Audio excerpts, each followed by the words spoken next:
This is the IELTS listening test. You will hear a number of different recordings and you will have to answer questions on what you hear. There will be time for you to read the instructions and questions, and you will have a chance to check your work. All the recordings will be played once only. The test is in 4 parts. At the end of the test, you will be given 10 minutes to transfer your answers to the answer sheet. Now turn to Part 1. Part 1. You will hear a telephone conversation between a client who wants to rent short-term accommodation and a rental agent. First, you have some time to look at questions 1 to 5.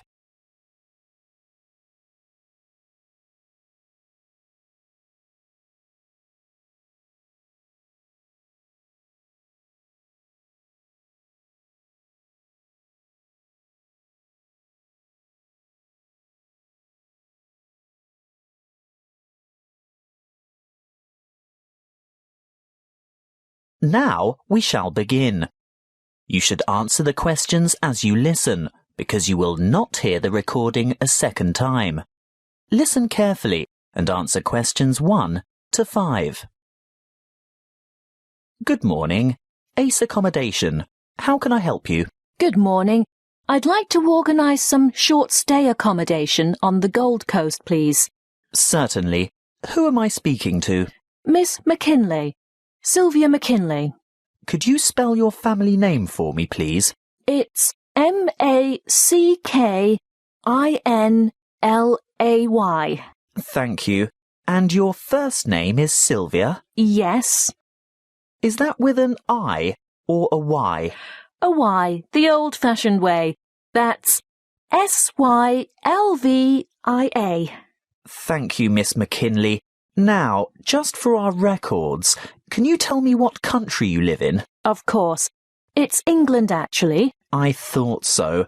Now, when are you coming? Well, at the moment, we're planning on arriving on July the 26th. Oh, the 25th. That's the last day of the public holiday, and it might be difficult to find something available on that date. No, we're coming on the 26th of July. Oh, well, that's fine then.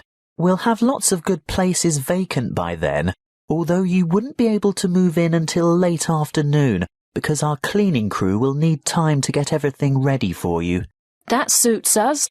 Our flight won't get in until early evening anyway. How many of you will there be? Just my sister and myself. And how long do you intend to stay? Oh, only a couple of weeks. We'd like to stay longer, but we'll have to get back to work. So, you're not coming on business then? No, it's just a holiday. Why, what difference does that make? Oh, you'd be surprised. Business people have different needs. You know, wireless internet, even fax machines and photocopiers. No, we won't need any of that stuff. We'll be coming to relax and get away from all that kind of thing. Before you hear the rest of the conversation, you have some time to look at questions 6 to 10.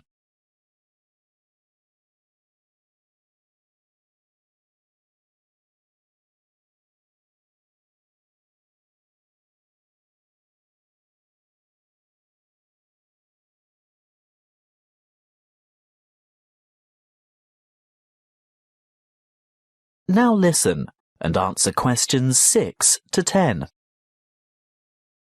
Good. Now, what exactly are you looking for? A house, a duplex, or an apartment? What's a duplex? Oh, that's what you might call a townhouse or a unit. You know, 2 houses semi-detached on the same property. Oh, I see. I think an apartment will suit us just fine. And how many bedrooms? 2. 1 or 2, it depends on the size. My sister and I don't mind sharing if it's a decent-sized bedroom with 2 beds. Well, that makes it easier. And car parking? Will you require a lock-up garage? They're a little harder to find with an apartment. We'll have a hire car And as far as I know, there are no regulations concerning car parking. I think as long as it's not parked on the street and it's secure, there shouldn't be any problems. OK. Now, I'm assuming you want something by the beach. Yes, that's the idea. We want to enjoy the surf, sand and sunshine. OK, but before we settle on an area and discuss your price range, I'll need to know about other necessities. What do you mean? Well, for example, do you want to be close to a shopping mall or the casino or the fun parks? Or do you want to be in a complex with or near a swimming pool? No, none of that really matters to us. But we'd like to have reasonable access to the motorway so that we can drive up to Brisbane to visit friends there. Well, there are quite a few lovely small towns to choose from. There's Main Beach, which is north of Surfer's Paradise, or Mermaid Waters, which is a bit further south, or Palm Beach, which is quite a bit further south. Mermaid Waters sounds delightful. Is it close to the motorway? Well, not really. The M1 is actually closest to Palm Beach, and prices are likely to be more reasonable there too. That's settled then. Palm Beach it is. Now, if you'll just give me your email address, I can send you information about the town and lots of photos. Well, my email is smac13@hotmail.com. And one final thing. How much are you looking to spend per week on accommodation? Do you want something at the luxury end of the market? You know, newly redecorated, great views, all the mod cons? Not necessarily. Could we get something clean, comfortable and reasonable for $1,200 a week? Could you stretch that to $1,500 a week? I've got a property in mind that you'll absolutely love, but you'd have to go to $1,500. $1,200 wouldn't cover it. All right then, but that's our top limit. Good. I'll get onto this straight away, and there should be something in your inbox shortly.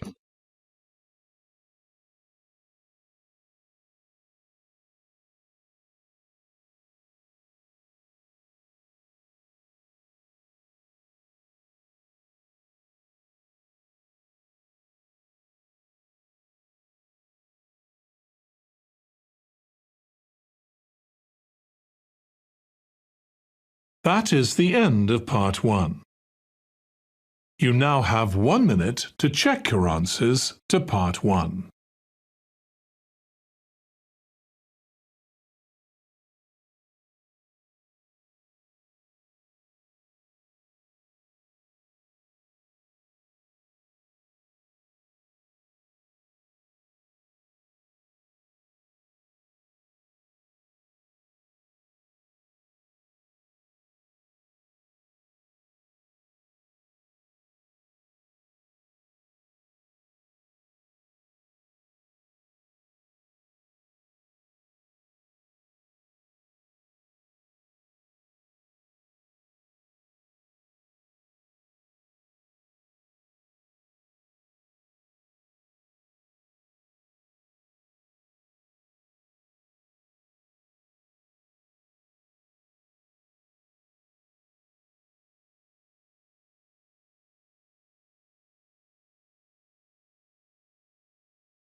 Part 2.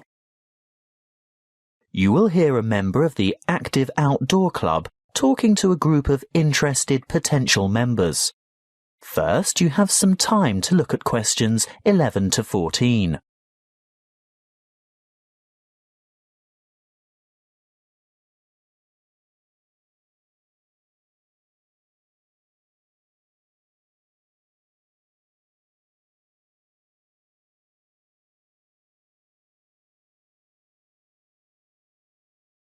Listen carefully and answer questions 11 to 14. I'd like to welcome you all to our Active Outdoor Club. I'll start by telling you a little bit about the history of the club and all that it can offer, and there will be a chance for you to ask questions over tea and coffee in the lobby afterwards. You'll also be able to pick up pamphlets from the table at the back of the hall, and if you wish to purchase any of our products, Bill will serve you at the front counter. As most of you probably know, the club was founded by Nick Noble about 30 years ago. He thought of placing an advertisement in the local newspaper or erecting a billboard somewhere, but it was the radio that he decided on to reach the most people. You know, other people who might be interested in outdoor pursuits, just basic activities like walking or tramping, anything active that could take place in some of the beautiful outdoor settings that this country has to offer. Nick was overwhelmed by the response he got, and the club soon grew from a dozen or so friends and enthusiasts to around 200 members 20 years ago, and steadily since then to reach a membership of over 2,500 now. You don't have to be a hardened athlete or extreme adventurer. On the contrary, it's a group that encourages friendship and fellowship through social and recreational activities. The club tries to cater for all levels of maturity and both genders. In fact, anyone who has the physical ability and a moderate level of health and fitness to participate in open-air activity on a regular basis. I think our youngest member is a 5-year-old boy, and our oldest member is a 75-year-old man. Of course, we have more challenging opportunities for those who are up to it, but all excursions are graded according to level of difficulty, and there will always be something for those families with small children. More about that later. I'm sure you realise that it's part of the focus of the club to ensure that our natural environment is kept as pristine as possible. We all have a keen interest in conservation, and many of our members contribute their time or give a monetary donation to organisations that work to enhance and beautify our natural heritage. Before you hear the rest of the talk, you have some time to look at questions 15 to 20.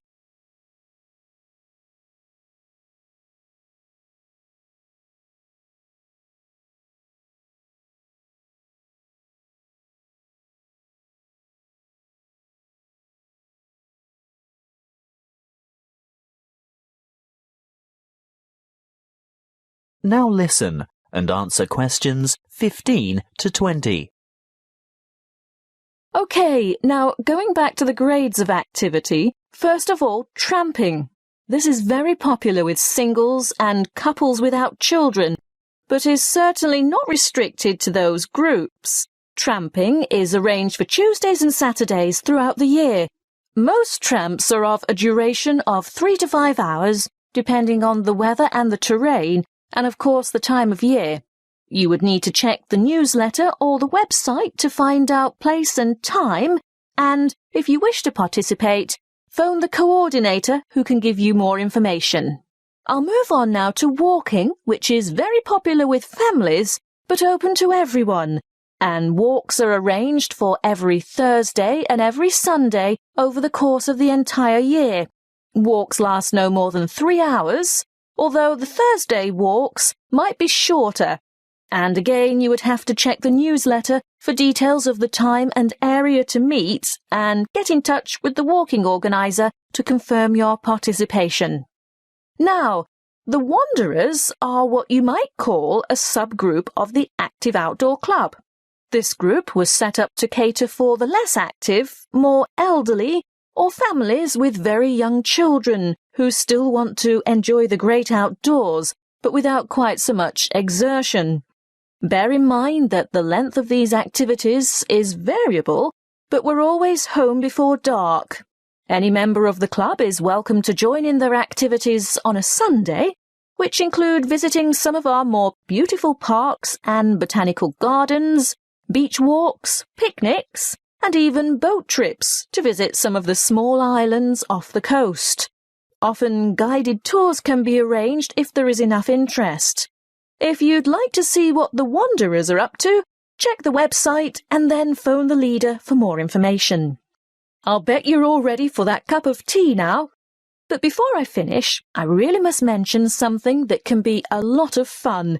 A great opportunity to form new or strengthen existing friendships, and a chance to explore a part of the country that you may never have seen before. These are our mystery weekends.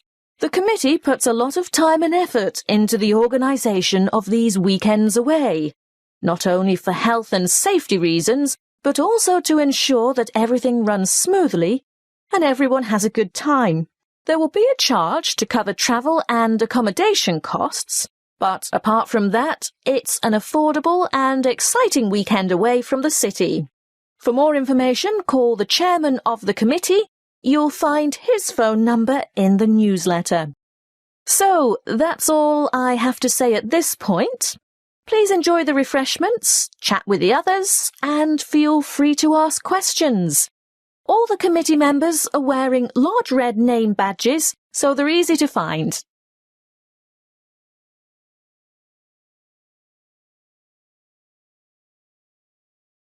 That is the end of part 2.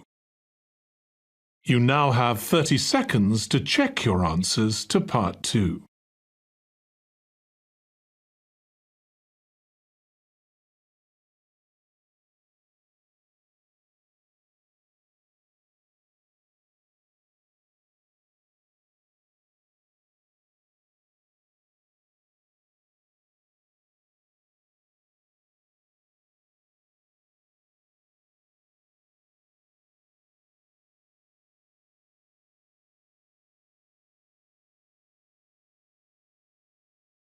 Part 3. You will hear a conversation between an academic advisor and a student asking for information about a particular subject that she wants to study. First, you have some time to look at questions 21 to 26.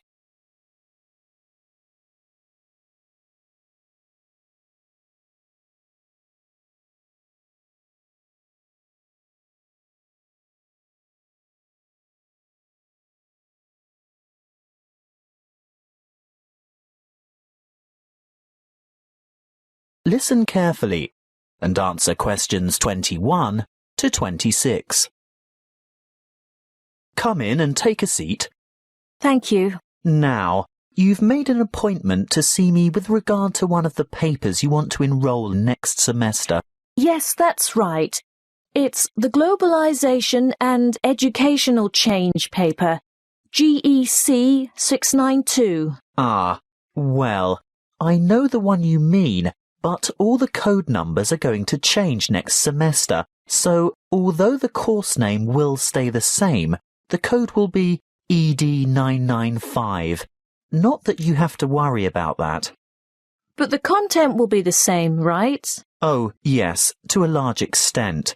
The objectives are still to provide you with the skills and knowledge for analysing the challenges that globalisation poses for education. Yes, that's what I'm really interested in. The future of education. Not where we are now, but where we're heading.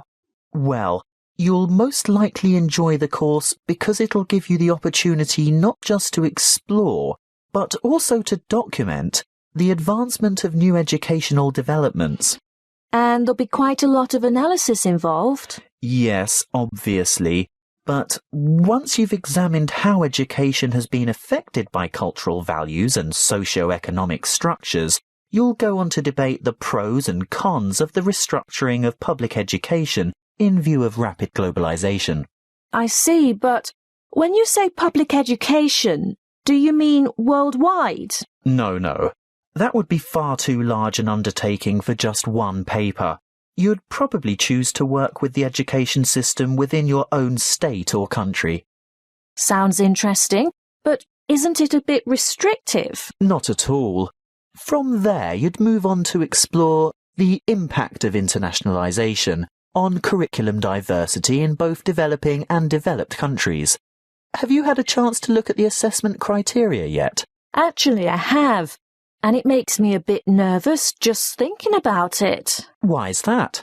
Well, I see that the first assignment starts with an illustrated PowerPoint presentation to the rest of the class. I've never done one before. No need to worry. You can get help with that. Anyway, this presentation isn't graded. It's what we call a formative assessment. The feedback you get will help you to finalise the written review. That's a review of those academic articles in the first part of the reading list, right? Yes, but you only have to choose 5 of them. That first assignment is worth 30%.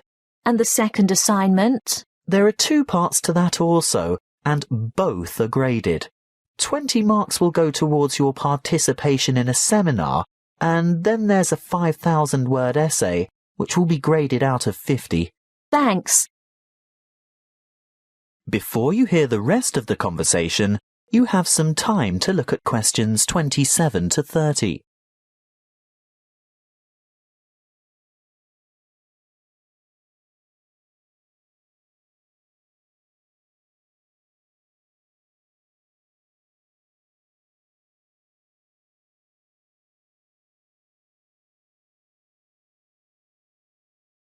Now listen and answer questions 27 to 30. Is there anything else I can help you with? Yes, the reading list is quite long. Where do you think I should start? Well, I'd suggest you leave the articles until the semester is underway, but a good preparation would be to look at some of the major texts. These ones here. In any particular order? You could start with this one by Tower, here at the bottom of the page. Sorry, who? Tower. Tower. 2007. Comparative Education. That should give you a good basis. Then move on to Eliot. Educational Issues of the New Millennium.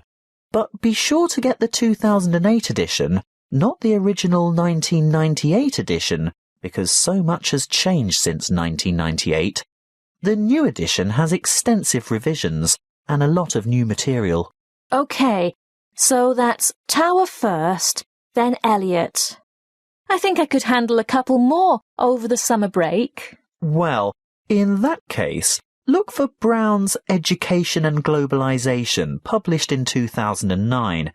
Actually, there are quite a few books by Brown, but I'd start with that one and leave his others till much later.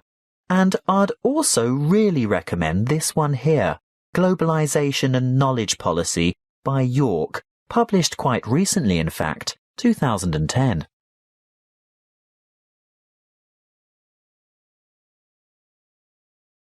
That is the end of Part 3.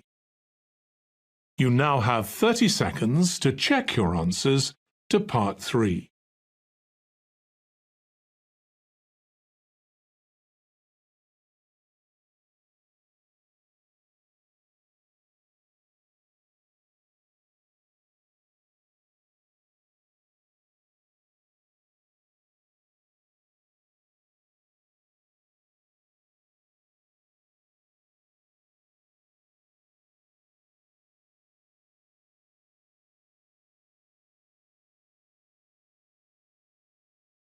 Part 4. You will hear a lecture on immunity and immunization.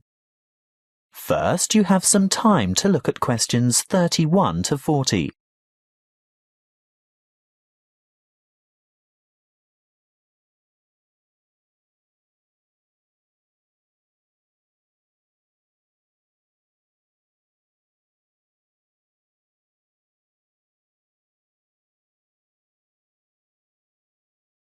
Listen carefully and answer questions 31 to 40.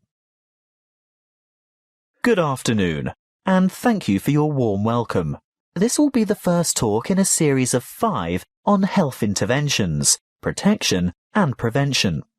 Could I start by asking for a show of hands? How many of you have had a flu vaccination at the beginning of winter? I thought so. You young ones always think you're indestructible. Well, as you are no doubt aware, disease-spreading germs or pathogens are everywhere. On a daily basis, the human body has to ward off attacks by various harmful bacteria and viruses. A healthy body has a good defense system against many of these germs, but the defense only operates well against microorganisms that it has already encountered, in which case it is said to be immune. There are two ways in which humans acquire natural immunity. Actively, when a person has first suffered and then recovered from an illness, and passively, when ready-made protection is transferred into the body, for example, from the maternal blood via the umbilical cord to an unborn child, or through breast milk. Now, artificially acquired immunity can help the body to fight disease, so we can use active immunization as a preventative measure. This is when a person is vaccinated against an illness by injection or oral ingestion of a tiny amount of weakened or inactive germs. Not enough to actually cause him or her to contract the illness, but sufficient for the body's defense system to recognize and respond to the threat by forming antibodies. Intervention using passive immunization, on the other hand, is a method of curing an illness after it is too late for prevention. It is less effective than active immunization and takes longer to work. It is used when the body has already been invaded by bacteria and the person is ill. In this case, there is no time for the body to make antibodies of its own, so proteins, usually taken from the blood of animals, are injected to equip the patient with the essential antibodies to combat the particular illness. Let's have a quick look at a bit of history. The discovery of vaccination to boost the body's immune system by making it sensitive to particular disease-causing bacteria was made by an 18th century English doctor called Edward Jenner. He noticed that survivors of smallpox, a common but extremely dangerous disease, never contracted the disease a second time. In other words, they were immune.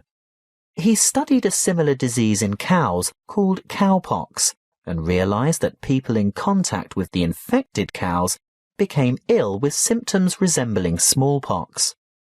However, this disease was quite mild by comparison, and those who contracted cowpox were then immune to smallpox. He conducted an experiment by injecting a child with a small amount of pus taken from a cowpox pustule. The child subsequently became ill, but soon recovered. Later, he injected the child with pus from a smallpox pustule, and the child did not get sick. He had developed immunity to the more dangerous disease. The antibodies produced to fight the cowpox bacteria had been able to fight off the smallpox bacteria. What are antibodies? Well, antibodies are made by white blood cells called B lymphocytes, and this is done in response to the presence of antigens, or other bacterial toxins, which have been released by the microorganisms, what we commonly refer to as germs, that have invaded the body.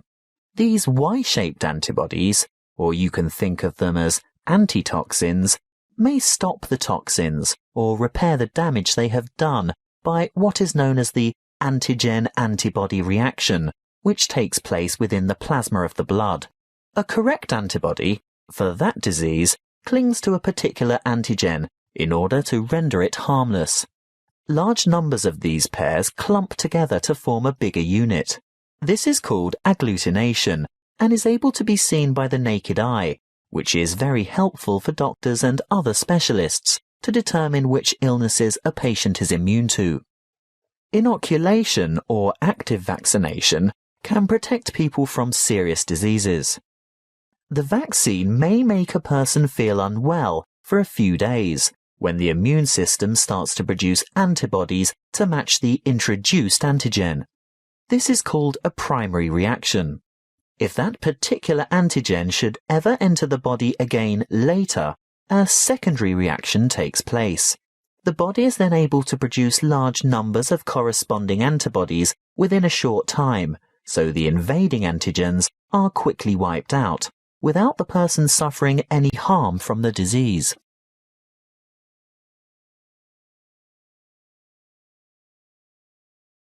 That is the end of part 4. You now have 1 minute to check your answers to Part 4. That is the end of the listening test. In the IELTS test, you would now have 10 minutes to transfer your answers to the answer sheet.